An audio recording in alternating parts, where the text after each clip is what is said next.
Bapa di surga, kami bersyukur atas kasih Tuhan yang menggerakkan kami sehingga kami bisa menyadari kasih itu juga melekat pada kami, bukan hanya milik Tuhan, tapi Tuhan berikan kepada kami.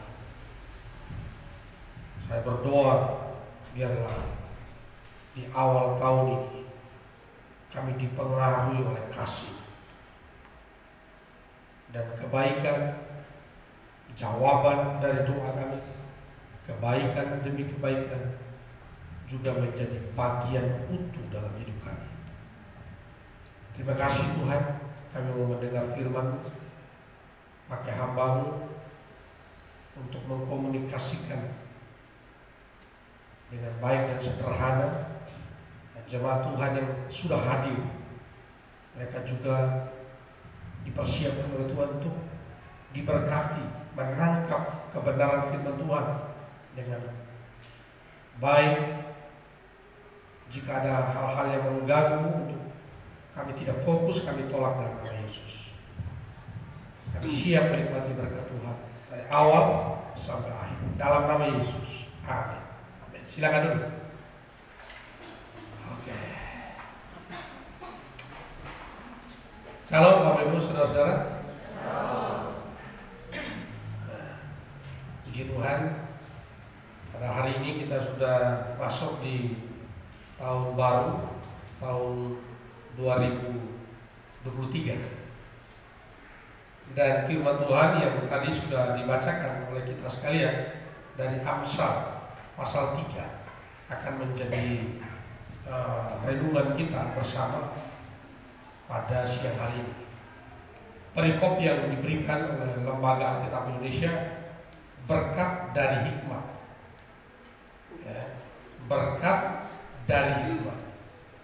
Mencermati perikop ini, ya, orang yang berhikmat mendapat berkat. Kira-kira begitu ya. Nah, orang yang berhikmat mendapat berkat. Lalu kemudian kalau saudara membaca kitab Paulus, kitab Korintus misalnya, baca kitab Paulus, kitab Korintus, oh kita dapat informasi juga kalau Tuhan itu sendiri adalah hikmat. Wah, keren banget nih. Jadi berarti berkat dan hikmat. Jadi ketika seseorang memiliki hikmat, seseorang punya hikmat, dia tidak jauh dari berkat itu. Ya, dia tidak jauh dari berkat itu. Itu sebabnya saya berkeputusan.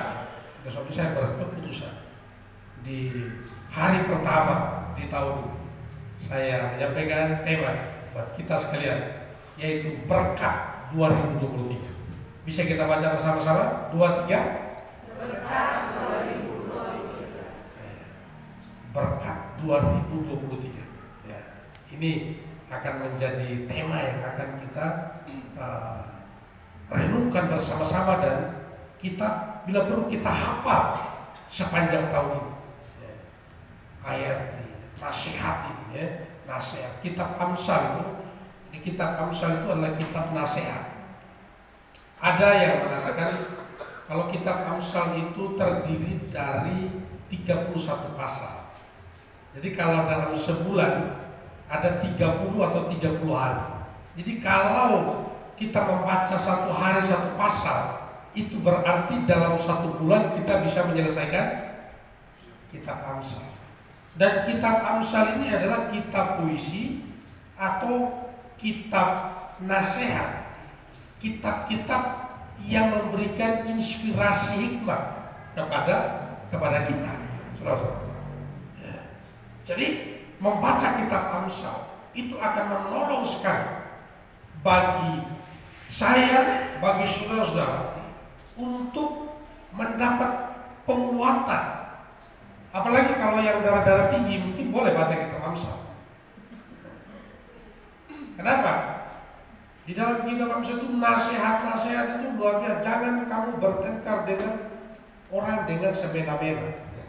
Jangan membalas. Pokoknya nasihat-nasihat. Jadi pengen kesal banget, tapi baca Amsal.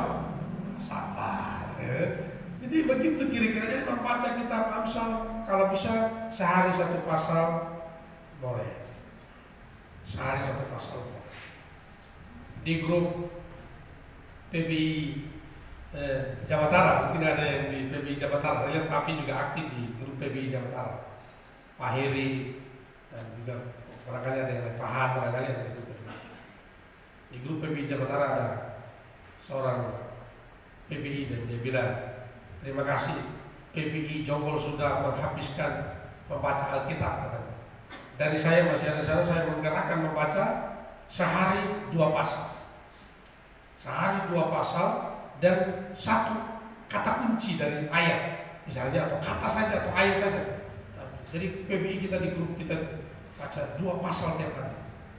Saya sudah di Mekarsari, saya dapat informasi baru beberapa bulan ya, Desember kemarin mereka katakan puji Tuhan.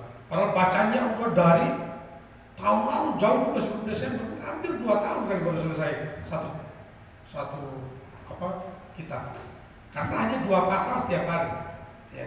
Untuk memastikan dia baca harus ada kata kunci atau ayat kunci yang dia bisa aplikasikan dalam kehidupannya.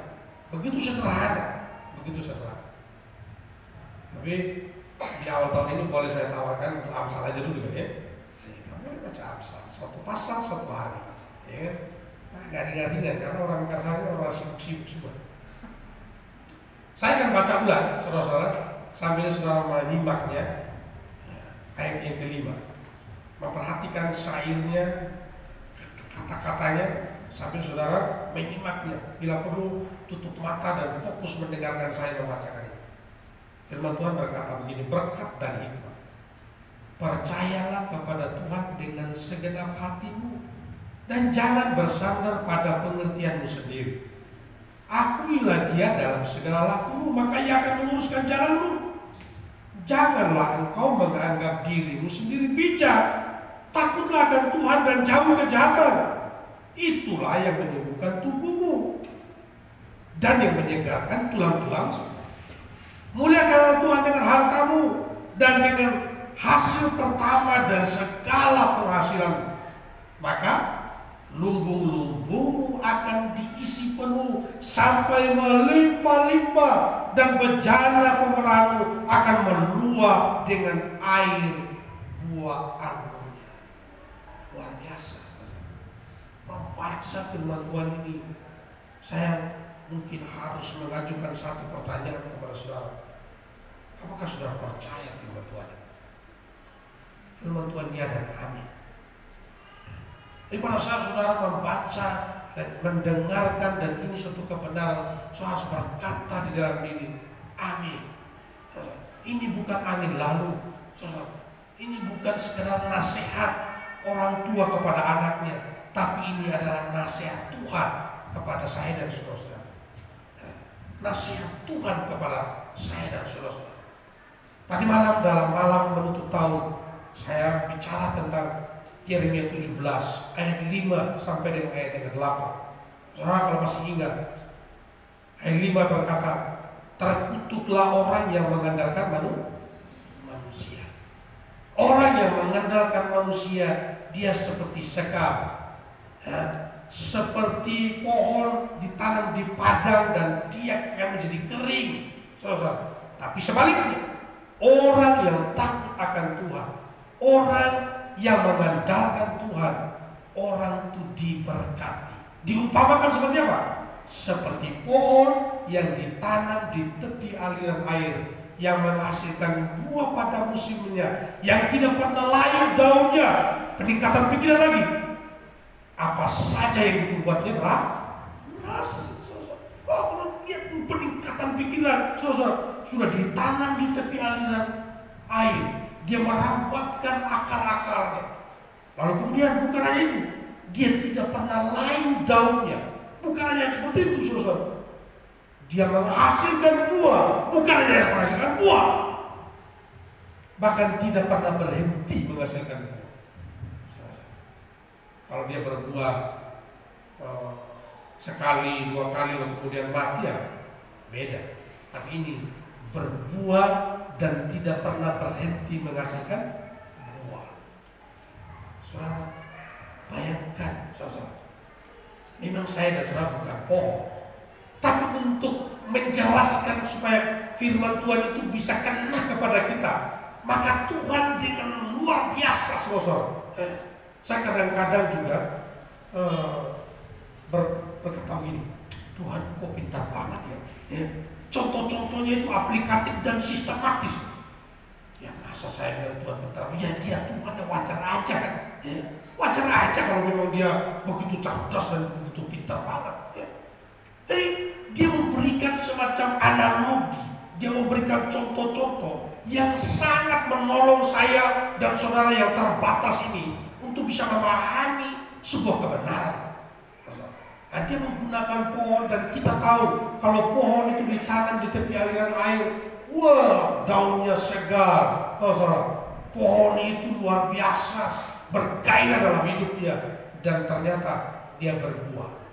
Buahnya juga gak kerdil, biasanya buahnya juga bagus-bagus. Saudara-saudara yang dikasih oleh Tuhan Yesus Kristus, hari berkat 2023. Saudara, ini bukan sesuatu hiburan, ini juga bukan suatu janji-janji palsu, tapi ini adalah firman Tuhan. Bagaimana supaya saya dan saudara diberkati Tuhan? Latar belakang dan tadi saya sudah jelaskan, teks Alkitab dalam kehidupan kita, dalam kehidupan kita baik sebagai bangsa Indonesia maupun sebagai masyarakat di wilayah Depok dan sekitarnya, Bogor dan sekitarnya.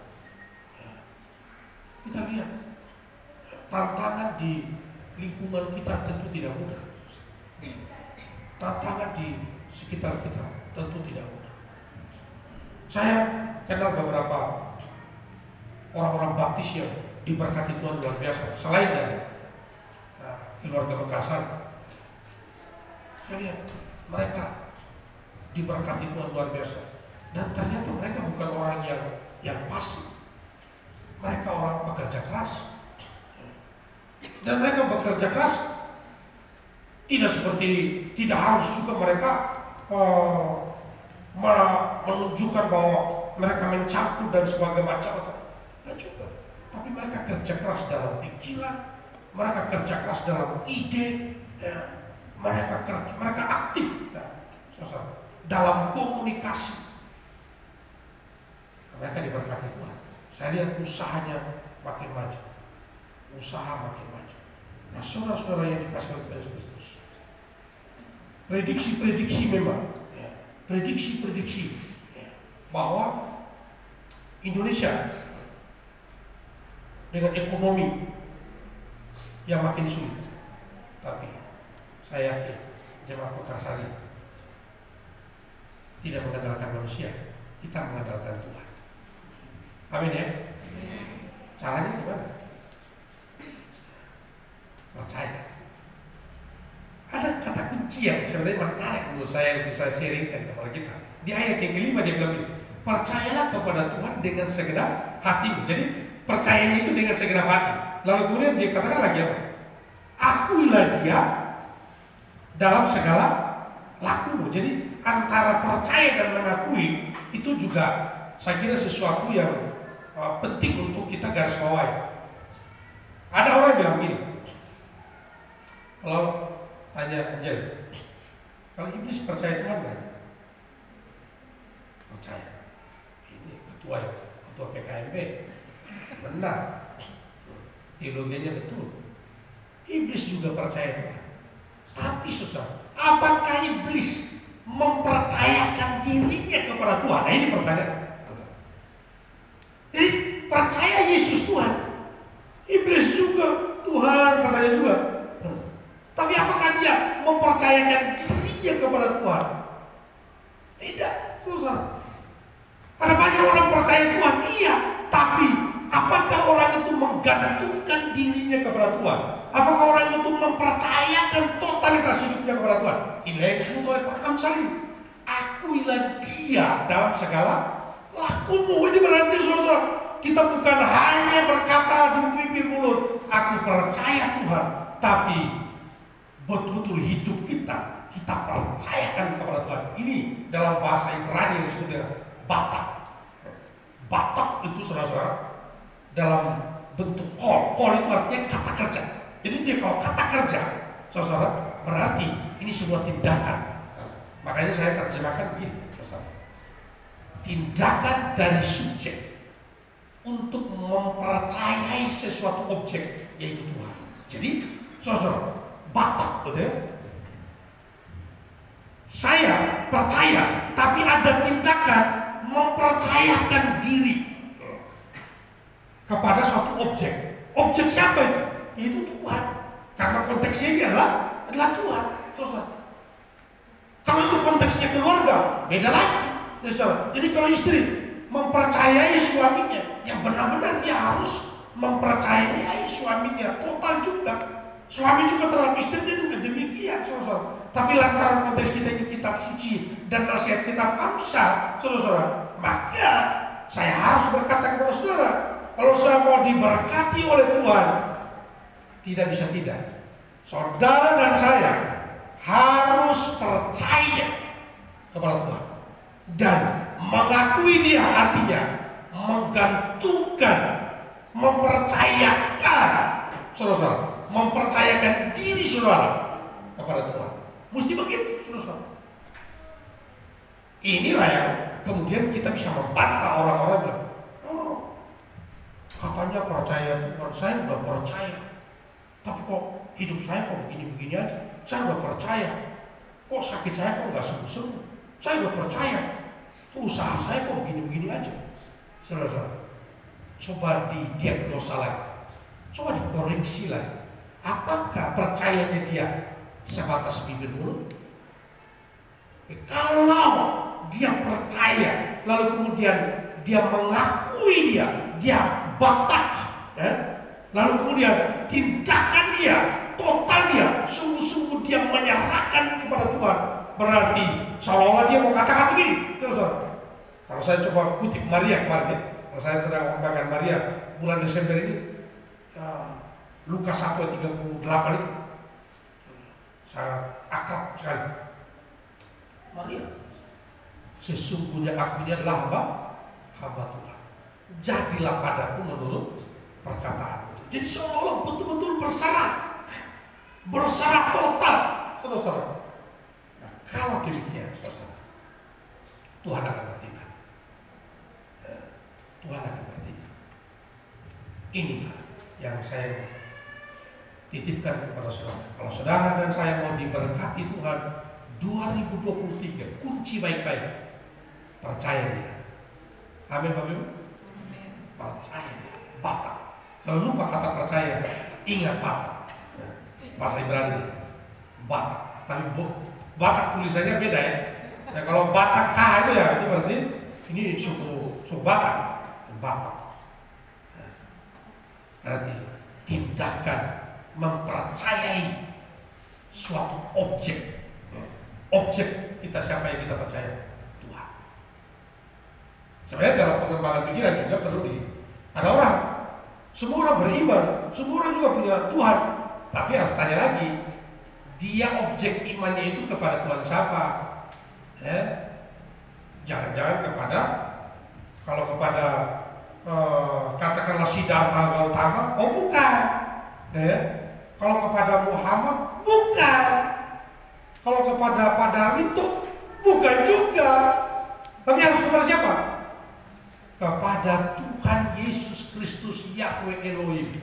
Kalau itu tepat, itu tepat. Jadi percayanya kita, menggantungkan percaya kita itu, bataknya kita itu adalah harus kepada Tuhan Yesus, bukan kepada suami, kepada istri, atau kepada sesembahan yang lain. Bukan, itu keliru. Yang kedua, dikontrol oleh Tuhan. Ini juga menarik. Perhatikan baik-baik. Jangan engkau menganggap dirimu sendiri bijak. Ada berapa banyak di antara kita yang merasa sok hebat, sok bisa, ya. Tidak berdoa juga usaha lancar, saya. Ya. Tidak ke gereja juga uang banyak, ya. Ada berapa banyak di antara kita? Ini hati-hati, jangan engkau menganggap dirimu sendiri bijak. Takutlah akan Tuhan. Ternyata itulah yang menyembuhkan tubuh dan yang menyegarkan tulang-tulang. Jadi saya mau titip lagi poin kedua ini kepada saudara-saudara. Kalau saudara mau diberkati di tahun 2023 ini, saudara harus dikontrol oleh Tuhan. Di sini yang bisa saya katakan saudara, dapat berarti segala cara Anda, ya, dengan segala tindakan Anda serahkan pada Tuhan. Jadi dikontrol oleh Tuhan.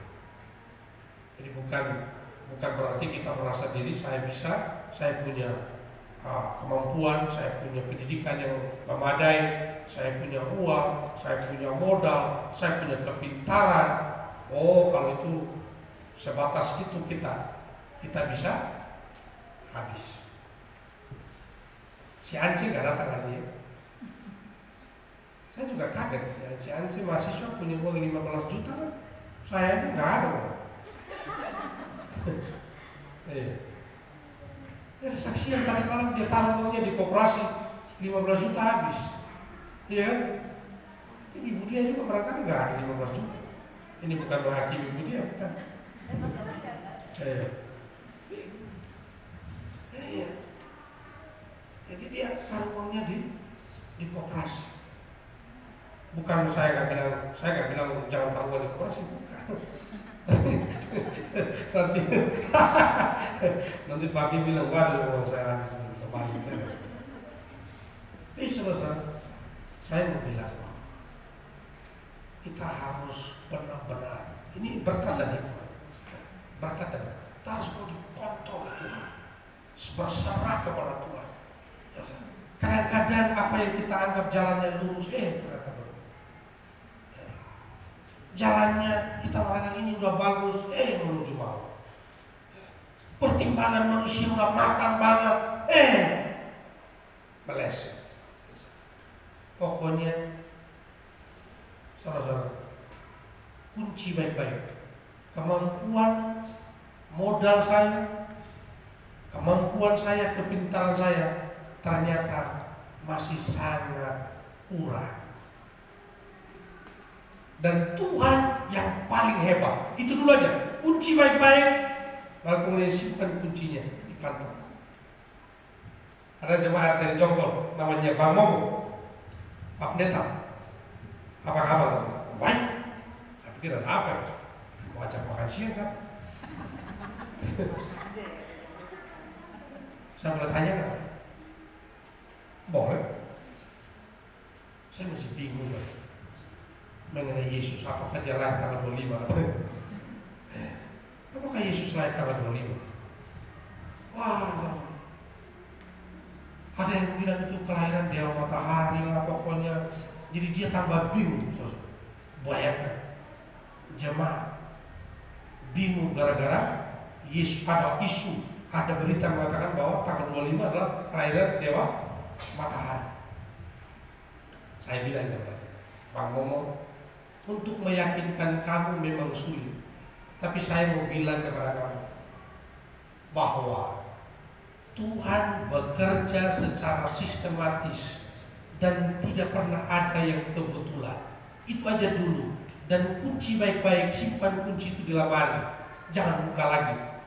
Kalau buka itu, kita akan goyah. Tapi kalau kunci baik-baik bahwa Tuhan dalam secara bekerja tidak pernah kebetulan, baik itu hari, tanggal, bulan dan sebagainya, tempat dan sebagainya, tidak pernah ada yang kebetulan. Maka saudara-saudara, mau tanggal 25 yang kita rayakan itu saudara-saudara, itulah tanggal kelahiran Yesus Kristus. Itu kemungkinan besar karena Tuhan tidak pernah gagal dan tidak pernah sembarangan saudara-saudara.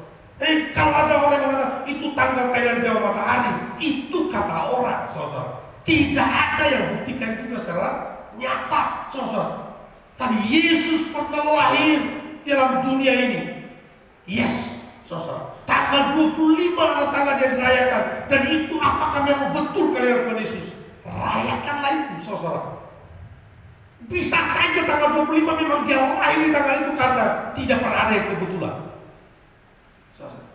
Saudara-saudara, mesti itu dulu saudara. Cara berpikir kita itu tentang Tuhan mesti positif dulu. Kalau kita buka ruang-ruang negatif saudara, maka saudara akan ragu dengan Tuhan.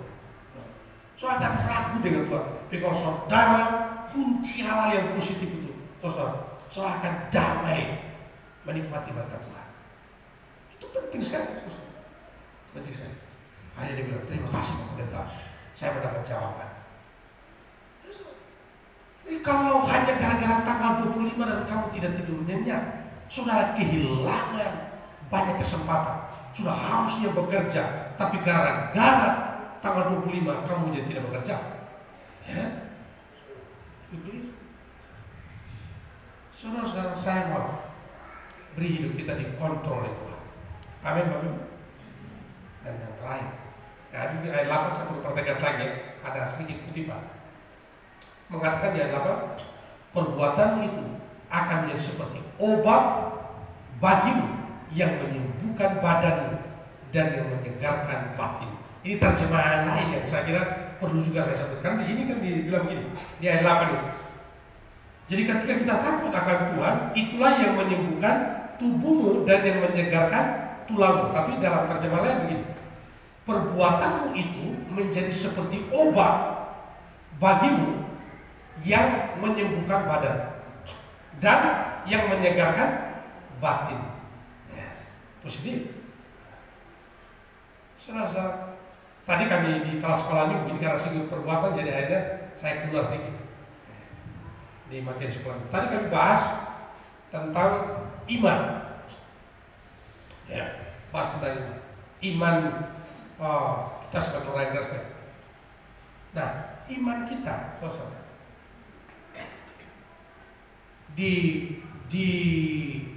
dibandingkan dengan perbuatan. Jadi untuk memperoleh keselamatan, apakah dengan iman cukup atau perlu tambah dengan perbuatan? Iman aja. Perbuatan perlu nggak? Wah, kelas sekolah minggu kami itu kelas berkualitas sekolah minggu kami. Orang Mekarsari, kalau orang Mekarsari orang beriman, perbuatan-perbuatannya kualitas tingkat tinggi. Setuju? Jadi kalau perbuatan-perbuatan kita biasa saja, perbuatan-perbuatan kita itu seperti sedang-sedang aja. Ya, saya bukan berarti mau bilang bukan beriman, tapi perlu belajar lagi supaya mengerti firman Tuhan. Karena apa? Kalau kita berbuat baik karena Tuhan sudah baik kepada kita. Setuju Bapak Ibu? Apakah Tuhan baik kepada saudara? Halo, Tuhan baik kepada saudara? Iya. Jadi kalau saudara sadar Tuhan baik kepada saudara, lalu kemudian saudara malas berbuat baik, mesti bertobat. Mesti bertobat. Jadi kalau saudara menyadari saya hidup ini karena kasih karunia, lalu kemudian saudara tidak melayani, saudara mesti bertobat. Saudara, saya kira saudara mesti bertobat. Tapi kalau saudara sama teologinya bahwa Tuhan baik kepada saya dan kebaikan Tuhan tak bisa kubayar dengan uang, kebaikan Tuhan tak bisa kubalas, berarti apa? Tunjukkanlah dengan perbuatanmu yang berkualitas tinggi. Saudara, tunjukkan dengan kualitas tinggi itu berarti apa? Ini orang yang beriman. Makanya saya bertanya, apa bukti kalau si A? Saya tanya Mas Denny, kalau Pak Heri itu orang beriman, apa buktinya Mas Denny? Apa Mas Denny? Mas Denny bilang ketaatannya. Nah, Pak Heri taat beribadah, taat berdoa, taat memberi persembahan. Ini buktinya. Jadi saudara, ini yang penting saudara. Jadi perbuatan itu harusnya kita lebih bagus dalam perbuatan dibandingkan orang di luar. Karena orang di luar berbuat baik supaya, misalnya gini, Angel, contoh aja. Misalnya Angel sama si Noldi pacaran, contoh. Kalau kemudian si Noldi rajin banget artis si Angel, supaya Angel baik dengan dia. Misalnya begini, ini berarti dia berbuat baik supaya suami-suami berbuat baik kepada istrinya supaya istrinya sayang dia. Kalau dia minta apanya istrinya kasih. Atau istri juga berbuat baik kepada suaminya supaya kalau dia minta uang juga dikasih. Kalau itu level perbuatan baikmu, itu perbuatan baik manusia.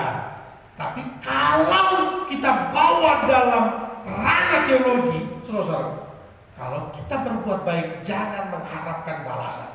Ada amin, saudara? Iya, itu yang kan kita lihat. Berbuat baik jangan mengharapkan balasan. Lalu siapa yang balas saya? Saudara-saudara, kalau saudara berbuat baik, lalu kemudian Tuhan dalam pertimbangannya, anakku Elia, engkau sudah berbuat baik, engkau memang tidak menuntut ini dan itu, aku mau memberkati engkau lebih dan lebih lagi. Terima kasih Tuhan. Itu hak prerogatif Tuhan. Kalau Tuhan menimbang saudara atas perbuatanmu, atas hidupmu, atas pekerjaanmu yang begitu tulus dan ikhlas, lalu kemudian Tuhan memberkati, itu kedaulatan. Itu yang disebut dengan hak prerogatif, saudara. Itu yang disebut dengan hak prerogatif. Jadi jangan kita melakukan sesuatu lalu kemudian mengharapkan dibalas, mengharapkan diupah, saudara. Kalau itu, saudara, itu standar manusia, saudara. Kita mesti masuk standar Tuhan. 2023, kalau kita mau diberkati, kita mesti masuk dalam standar itu. Kalau Tuhan berkati, saya akan tercengang-cengang, saya akan heran-heran. Karena matematika Tuhan, 2 tambah 5 sama dengan 5.000 laki-laki yang makan. Kalau matematika dunia, 2 tambah 5 sama dengan 7. 2 tambah 5 sama dengan 7. Matematika Tuhan. Seorang mau pakai matematika Tuhan atau matematika manusia? Ya kalau itu bicara di sekolah supaya dapat nilai, pakai matematika. Jangan di sekolah nanti guru tanya 2 tambah 5, 5.000 Pak, nggak lulus. Nah, gitu ya. Ini matematika Tuhan, beda. Terakhir, apa kata firman Tuhan ayat 9? Muliakan Tuhan dengan hasil, dengan hartamu, dan dengan hasil pertama dari segala penghasilan. Ini hikmat. Muliakan Tuhan dengan hartamu, muliakan Tuhan dengan hasil pertama dari penghasilan. Saudara, kalau saya punya gaji 10 juta, sambil lihat dulu sih.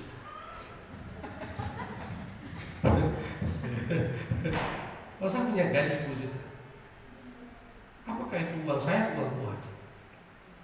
Uang Tuhan. Saudara keliru kalau misalnya kasih 1 juta per sebulan, lalu 9 juta itu bukan uang Tuhan. Ya, saya mau kasih per bulan, jadi ya 9 juta bukan uang Tuhan. Begitu. Semua itu adalah uang milik Tuhan. Ini harus hati-hati sekali, saudara. Jadi harta saya punya mobil, saya punya motor, saya punya rumah. Apakah itu harta semata-mata saya? Saya harus berkata itu adalah milik Tuhan. Saya harus muliakan Tuhan melalui rumah. Jangan saya diberkati rumah lalu kemudian rumah saya tidak mau pakai beribadah. Ya, kalau mau pakai bersekutu lalu kemudian oh jangan nanti kotor. Ya elah, lama-lama itu rumah bisa terbakar. Ya, saudara. Ini jangan saudara. Apa yang menjadi harta bagi saudara hari ini? Apa yang menjadi harta bagi saudara? Muliakan Tuhan dengan harta. Kalau harta saya di handphone Pak, muliakan Tuhan melalui handphone.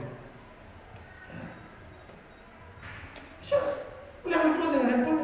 Jangan handphone kita itu menjadi mempermudah kita. Jangan handphone kita membuat kita menjauh dari Tuhan. Muliakan Tuhan melalui handphone. Coba tanya diri kita saudara, apa menjadi harta saya?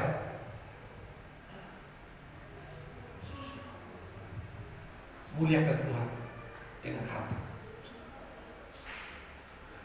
Saudara-saudara, ini penting sekali. Jadi demikian. Makanya di sini dikatakan, hormati Tuhan dengan mempersembahkan yang terbaik dari harta milikmu dan hasil tanam, kata. hasil tanah. Dan akibatnya apa? Oh, ini kurang terang. Dengan medali Tuhan. Ayat 10 jawabannya. Lumbung-lumbungmu diisi penuh. Amin. Ini bukan kata saya. Kalau saudara sekali lagi percaya firman Tuhan ya dan amin, kunci ini baik-baik. Ini bukan kata pendeta. Oh, pendeta mau janji surga.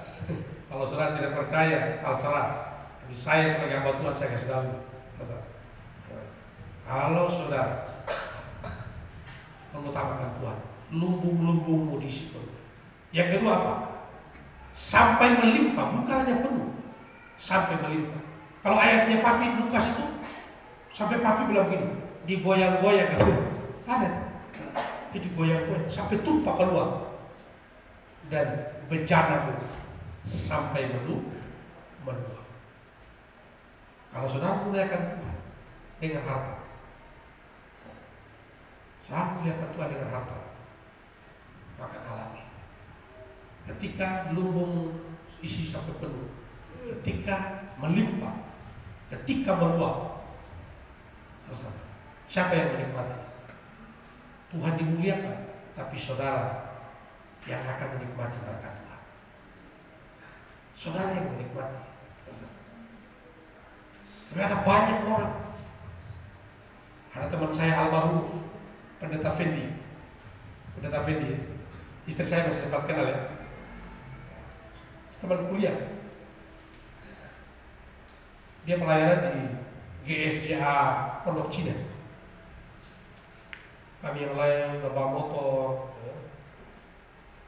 Gereja dia GSJA ada mobil gereja. Fendi, kamu belajar bawa mobil. Wah, saya nggak mau. Dia nggak mau. Udah dikasih mobil gereja, motor. Dia nggak mau. Kenapa? Nanti kalau saya bisa bawa mobil, saya disuruh jemput jemaat kan. Sampai meninggal gak bisa bawa mobil. Saudara, yang rugi siapa? Saudara, bukan jemaat yang rugi. Dia boleh tidak bisa jemput jemaat, tapi orang lain gak bisa pakai. Saudara, tapi yang rugi apa? Sampai meninggal gak bisa bawa mobil. Kalau selama kata, aduh, kalau saya memuliakan Tuhan dengan harta saya, nanti kalau melimpah, nanti gereja yang untung, nanti istri saya yang untung, anak-anak saya diberkati, saya udah menghormati. Saudara-saudara, yang untung pertama-tama pasti kita, saudara. Udah pasti. Kita yang menikmati dulu, saudara. Udah pasti. Saudara-saudara, jangan sampai kita salah berpikir dan kerdil dalam berpikir tentang Tuhan. Kalau saudara memuliakan Tuhan dengan hartamu, saudara bersama dengan Tuhan menikmati. Ini penting sekali. Dan saya sekali lagi, waktu kita tidak panjang, saya akan mengakhiri. Saya mau diberkati 3 hal ini. Yang pertama, bapak percaya, gantungkan total, dan hidupmu dikontrol oleh Tuhan, serta muliakan Tuhan dengan harta. Apa yang menjadi harta kita? Saya orang sederhana. Oh, kalau ke gereja, boleh nggak kalau ke gereja kita pakai baju bagus? Kalau itu harta, pakai yang bagus. Ya, jangan ke gereja pakai baju yang robek-robek. Giliran ke presiden pakai jas.